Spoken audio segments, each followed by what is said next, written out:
Rahayu sami pinanggih para kadang kinasih Dinus TV.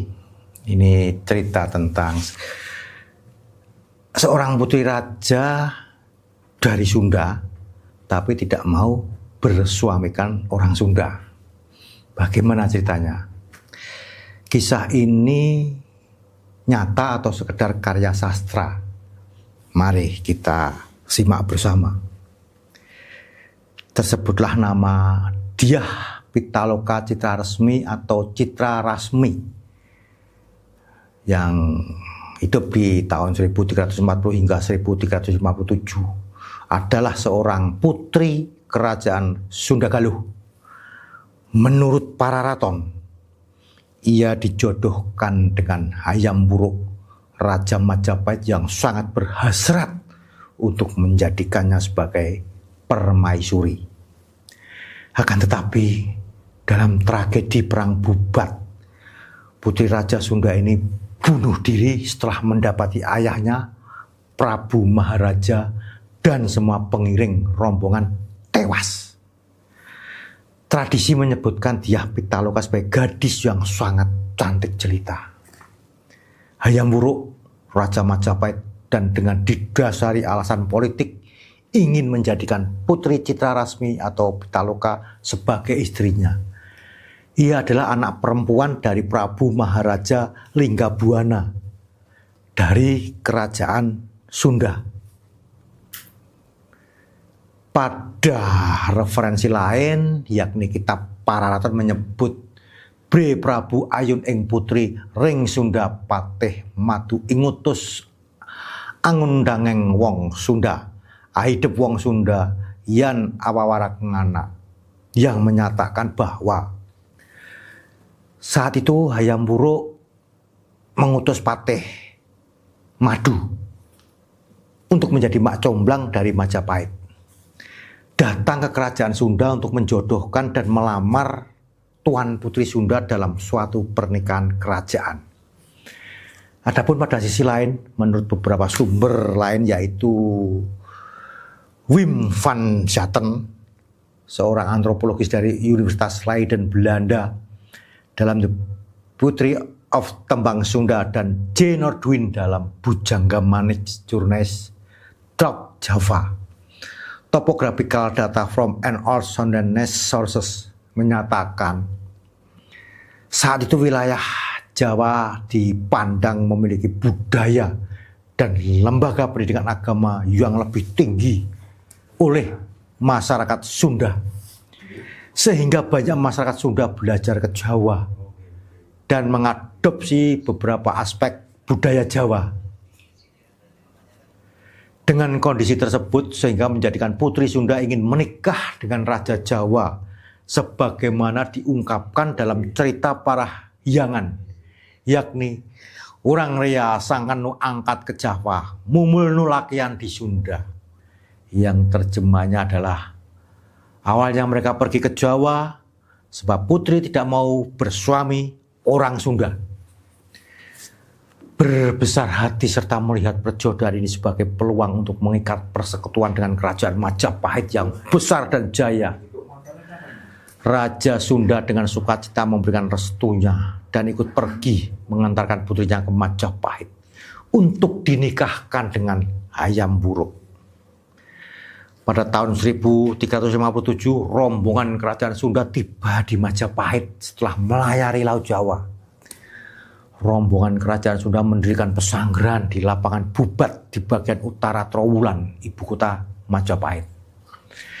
Mereka menantikan jemputan dari pihak Majapahit serta upacara kerajaan yang pantas layaknya pernikahan agung kerajaan. Dari pihak kerajaan Majapahit memiliki dilema atas kedatangan calon permaisuri ini.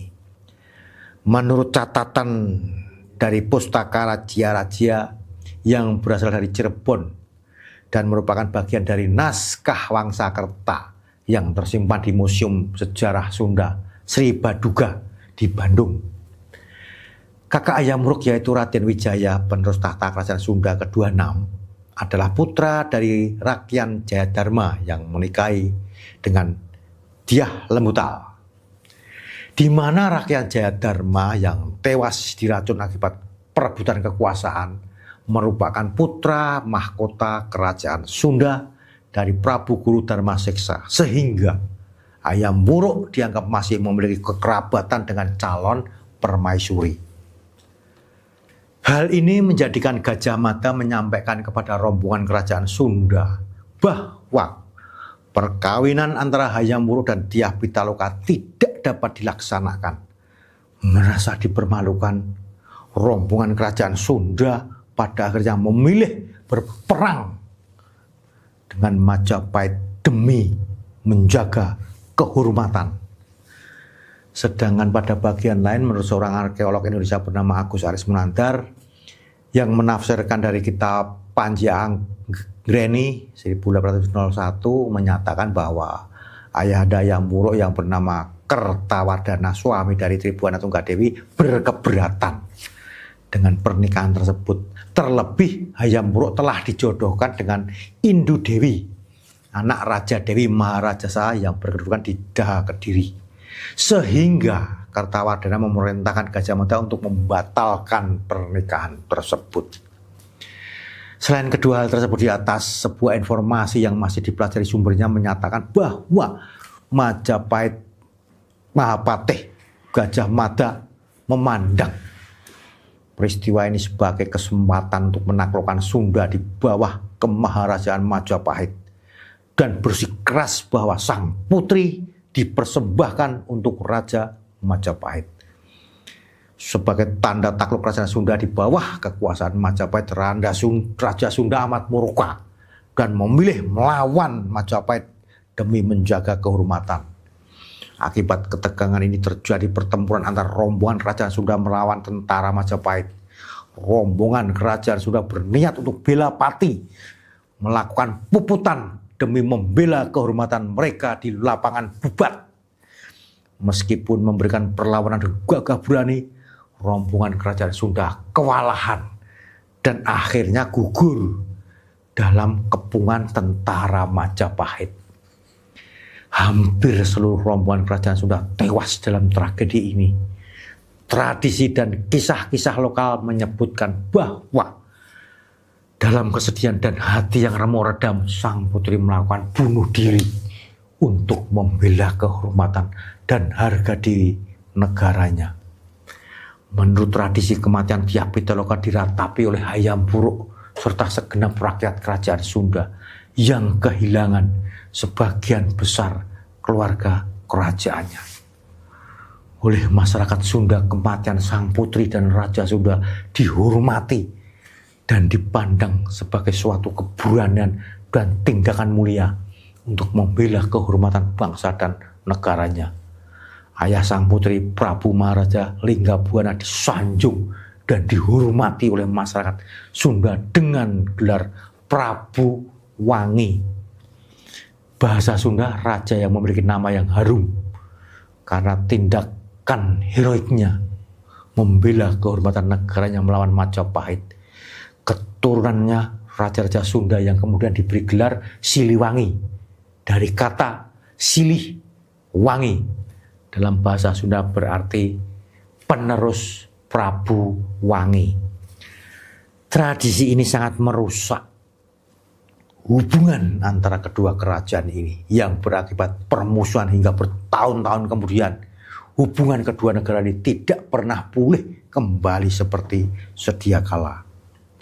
Sementara itu di Keraton Majapahit, Gajah Mada menghadapi permusuhan dan ketidakpercayaan karena tindakannya atas dasar fakta kedekatan kekerabatan Dyah Pitaloka dan menjalankan keinginan ayahanda Hayam Wuruk Kertawardhana tersebut, namun berakibat kurang baik kepada terlukainya perasaan Raja Hayam Wuruk. Kisah Putri Dyah Pitaloka dan Perang Bubat menjadi tema utama dalam Kidung Sunda. Catatan sejarah mengenai peristiwa Pasundan Bubat disebutkan dalam Pararaton. Akan tetapi sama sekali tidak disinggung dalam naskah Negara Kertagama yang merupakan sumber primer UNESCO, the memory of the World Register for Asia Pacific. dan memiliki informasi lebih kuat. Karenanya Negara Kertagama ini ditulis tahun 1365, periode kekuasaan Hayam Wuruk.